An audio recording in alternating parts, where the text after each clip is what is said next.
Olá! Hoje a gente vai conversar sobre um tema que, olha, pode até ser um pouco desconfortável, mas é essencial. Como é que a psicanálise e os ensinamentos de um curso em milagres podem andar de mãos dadas para a gente viver essa espiritualidade de um jeito mais, sabe, mais real, mais profundo? Vamos mergulhar nisso? Porque quem estuda o curso ou qualquer outro caminho espiritual com certeza já sentiu isso na pele. É um paradoxo. A gente entende os conceitos, a gente fala de projeção, de ego, a cabeça entende tudo. Mas na prática, no dia a dia, a gente continua reagindo, continua sofrendo, repetindo aqueles mesmos padrões de sempre. E é aí que a mente começa a dar um nó, né? Se eu já sei, intelectualmente, que o que eu vejo lá fora é um reflexo do que está aqui dentro. Por que as coisas ainda doem tanto? Porque aquela palavra, aquele gesto, ainda me acerta em cheio como se fosse a coisa mais real do mundo. E o principal, por que eu ainda preciso me defender com unhas e dentes? A resposta para essa desconexão toda entre o que a gente sabe e o que a gente sente está num mecanismo muito, muito sutil. E essa armadilha tem nome, viu? A gente chama de bypass espiritual. É um risco, uma cilada que pode aparecer em qualquer caminho espiritual sério. E sendo bem sincero aqui, é quando a gente usa todo esse conhecimento como se fosse um escudo. Um escudo para não ter que sentir as emoções de verdade. É muito comum, eu mesmo já fiz isso várias vezes. É como se a gente se escondesse atrás de ideias bonitas para não ter que lidar com a nossa própria dor. E isso aparece naquelas frases que todo mundo já ouviu ou até já falou. Coisas como, ah, relaxa, isso é só ilusão, ou o mundo nem é real. A gente repete como um mantra, nada real pode ser ameaçado, mas lá no fundo a ferida tá lá, pulsando. A espiritualidade acaba virando mais uma defesa do ego. Então, o ponto-chave é o seguinte: o problema não é o ensinamento, ele é perfeito, é a verdade. A questão é como a gente usa isso. Sem ter consciência do que está rolando aqui dentro, a gente acaba usando a verdade para se proteger, em vez de usar para se curar. E é exatamente nesse ponto que a psicanálise entra.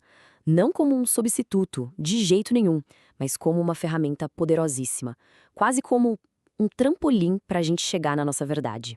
A psicanálise, ela trabalha com o nosso inconsciente. Ou seja, ela ajuda a gente a iluminar aquele porão da mente, sabe? Onde a gente guarda as feridas antigas, as defesas que a gente criou na infância, os padrões que se repetem e a gente nem sabe por quê.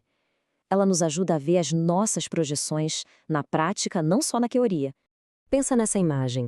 A psicanálise é esse trampolim. Ela dá aquele impulso que a gente precisa para conseguir acessar todo esse material que estava guardado, escondido debaixo do tapete e que precisa ser visto para ser curado. E, olha, é fundamental entender isso. A psicanálise não substitui a prática espiritual. Ela limpa o terreno. Ela é como um holofote que mostra o ego em ação, ao vivo e a cores. E quando a gente consegue ver o ego funcionando, ele já começa a perder a força. Tá, mas como isso funciona no dia a dia? Vamos imaginar que alguém tem um sentimento constante de rejeição. A psicanálise vai ajudar a investigar de onde vem isso, qual é a raiz dessa dor. E só depois de olhar para essa ferida, de reconhecer que ela existe, é que a prática do perdão do curso pode ser feita com honestidade total. Afinal de contas, como é que a gente vai entregar para o Espírito Santo uma dor que a gente nem admite que tem? E é aí que a coisa fica bonita. Quando a gente une essas duas ferramentas, a prática espiritual deixa de ser um exercício só da cabeça e se torna uma transformação de verdade, real e concreta. Olha só essa parceria em ação. O curso nos dá um mapa, o conceito de projeção. A psicanálise vem e mostra como, na minha vida, eu projeto a minha história. O curso ensina a prática do perdão. A psicanálise ajuda a encontrar aquela mágoa escondidinha que precisa ser perdoada. O curso descreve o ego. A psicanálise aponta o dedo e diz: olha aqui o seu mecanismo de defesa funcionando agora. É nesse momento que a jornada sai do plano mental e desce para o coração. Deixa de ser teoria e vira a experiência vivida, sentida no corpo, na alma. A transformação acontece de dentro para fora. No fim das contas, tudo se resume a uma coisa bem simples, mas que é a chave de tudo. A consciência é sempre o primeiro passo para a cura. E essa é a grande virada de chave.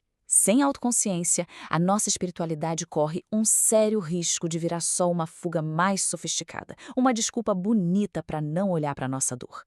Mas com consciência, ela se torna aquilo que ela nasceu para ser, um caminho de libertação real. E para a gente terminar, fica essa reflexão. Uma pergunta para a gente se fazer com muita honestidade. Em que momentos a minha prática espiritual pode ter virado uma forma de escapar do que eu sinto, em vez de ser um caminho para me libertar de verdade? A honestidade nessa resposta pode ser o começo de uma jornada muito, mas muito mais profunda.